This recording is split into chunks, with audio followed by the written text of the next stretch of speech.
You're watching Fios 1 News. It's 12 noon. Happening now on Fios 1 News, firefighters in Newark battle massive flames at an apartment complex. The smoke so heavy, classes at a nearby school are canceled. And the president declares a national emergency to build his border wall. The move is rattling Capitol Hill and is expected to be challenged in court.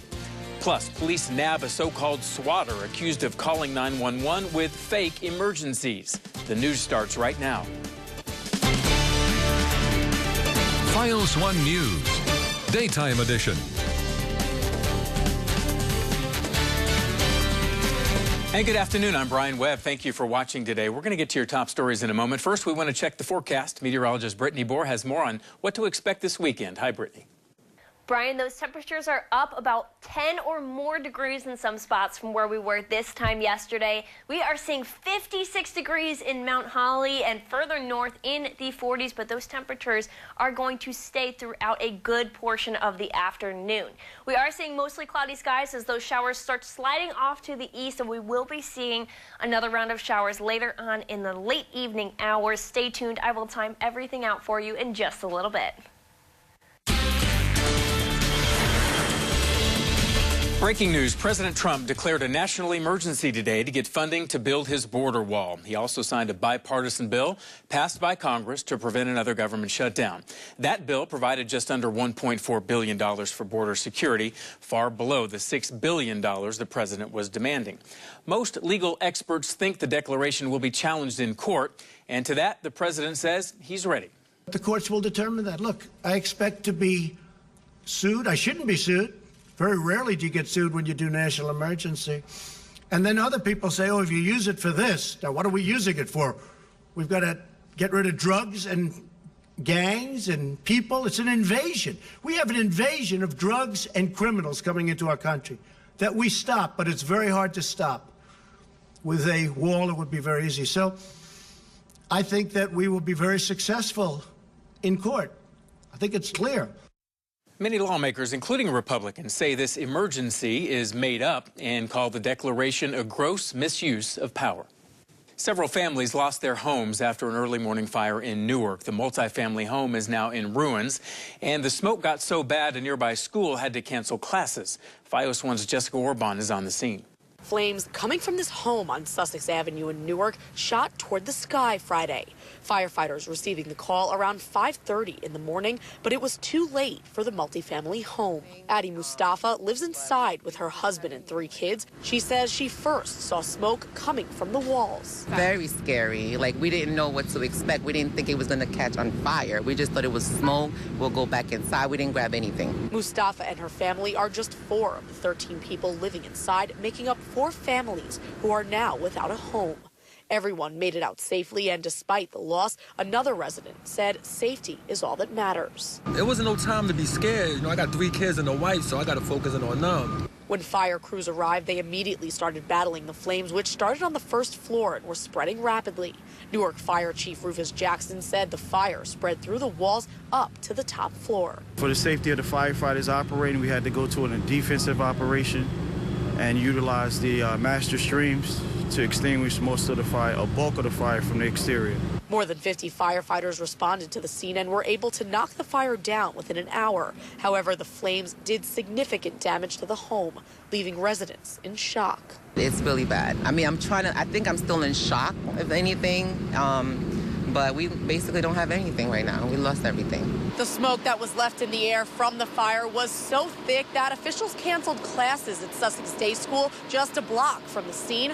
The official cause of the fire is under investigation, and those 4 families displaced are being assisted by the Red Cross. It's the latest here in Newark. Jessica Orban, Fios 1 News. And now to another fire in Fort Lee. The Red Cross is helping dozens of families who lost their homes in a huge overnight fire. Fios 1's Stephen Maluski has more. Crews remained on scene this morning, seen here blasting water onto areas of hotspots at this apartment building, but the damage was already done. The fire started around 4 o'clock Thursday night at the Linwood Park Apartments on Edwin Avenue. Tenants we spoke to say it started in the basement, and smoke quickly engulfed the entire building. All the hallway is full of smoke, and I don't see the steps, and I come, and I scared, maybe I fell, and I have the, just I come out, I tell, thank God.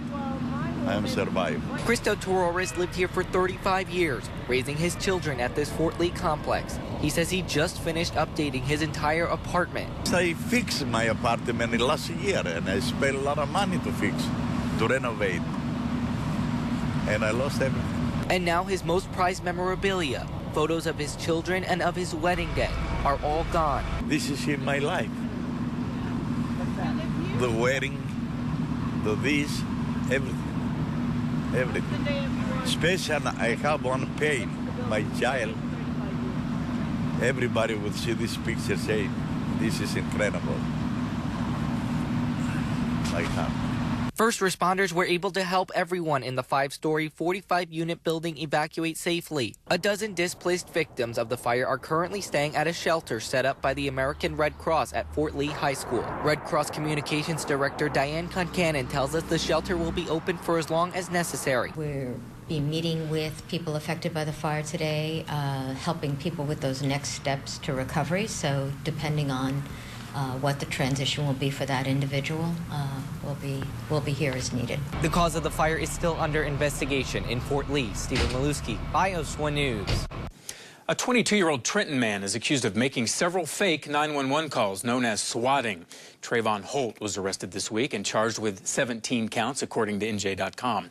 Police say he reported several alarming incidents that never happened, including shots fired, armed burglaries, and kids not breathing. Police did not say how they tracked him down. New Jersey leaders were quick to call on Amazon after the online giant said no thanks to New York City. Both Governor Murphy and Newark Mayor Ras Baraka sent Valentine's Day invitations to Amazon to reconsider Newark as its second headquarters. Newark was a finalist before losing out to Long Island City, New York and Crystal City, Virginia.